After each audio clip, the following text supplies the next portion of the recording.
Hai semuanya, perkenalkan nama saya Farah Abdurrahman. Saya dari kelas 10 MIPA 1 dengan nomor absen 14. Nah, di dalam video ini saya akan menceritakan sebuah cerita rakyat yang berjudul Keong Emas. Dan untuk kamu, selamat menonton ya. Zaman dahulu kala, di sebuah kerajaan yang makmur dan sentosa, hiduplah dua orang putri raja yang cantik jelita. Mereka bernama Canda Kirana dan Dewi Gali. Kedua putri raja tersebut hidup sangat bahagia dan serba berkecukupan. Hingga pada suatu hari berkunjunglah seorang pangeran yang sangat tampan dari kerajaan Karuhipan. Pangeran tersebut bernama Raden Ibnu Kertapati. Kedatangannya bermaksud untuk melamar Canda Kirana.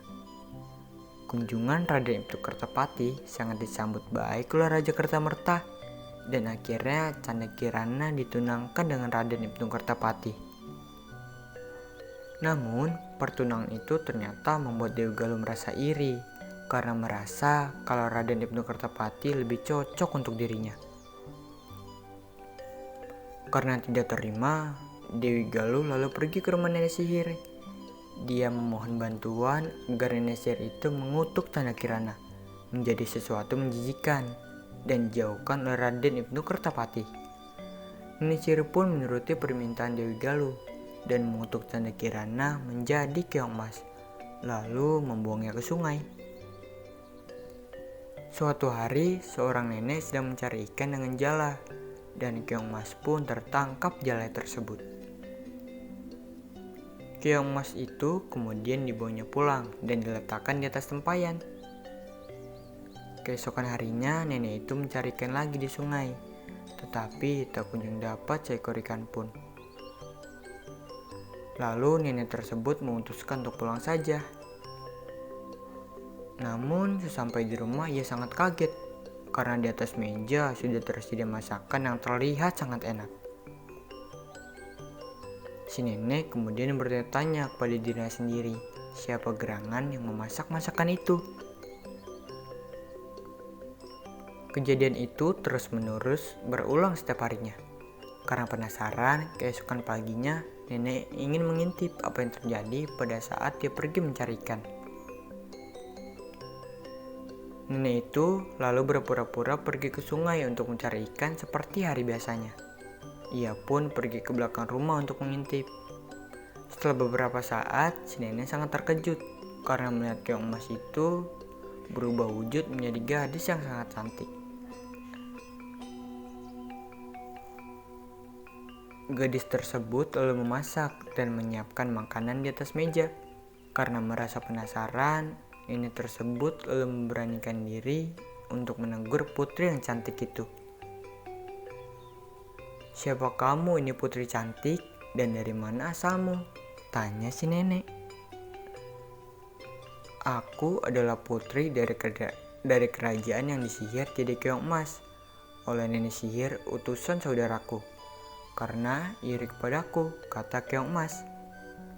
Setelah menjawab pertanyaan dari nenek, Canda Kirana berubah kembali menjadi keong emas dan sang nenek sangat terheran melihat hal itu. Sementara Raden Ibnu tidak mau diam saja ketika tahu bahwa Canda Kirana menghilang. Ia pun mencarinya dan menyamar menjadi rakyat biasa. Nenek sihir pun akhirnya tahu dan mengubah dirinya menjadi seekor burung gagak dengan tujuan untuk mencelakakan Raden Ibnu.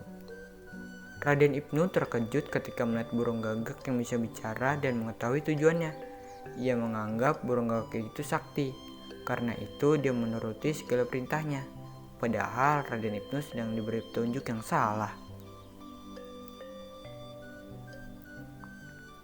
Di perjalanan, Raden Ibnu bertemu dengan seorang kakek yang sedang kelaparan.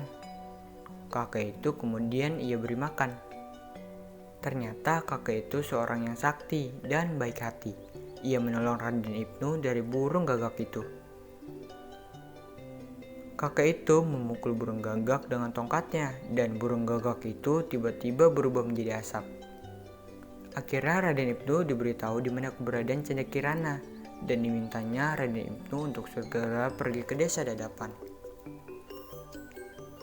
Setelah berjalan berhari-hari, sampailah dia di desa Dadapan. Ia menghampiri sebuah gubuk yang dilihatnya untuk meminta seteguk air karena perbekalannya sudah habis. Alangkah terkejutnya Raden Ibnu ketika balik dari jendela ia melihat Canda Kirana sedang memasak. Akhirnya kutukan dari nenek sihir pun hilang karena perjumpaan itu. Lalu Raden Ibnu membawa tunangannya beserta nenek yang baik hati ke dalam istana. Sampai di istana, Canda Kirana menceritakan perbuatan Dewi Galuh kepada Baginda Kartamarta. Baginda memohon maaf kepada Canda Kirana, begitupun sebaliknya. Dewi Galuh lalu mendapatkan hukuman setimpal. Karena Dewi Galuh merasa takut, dia pergi ke hutan.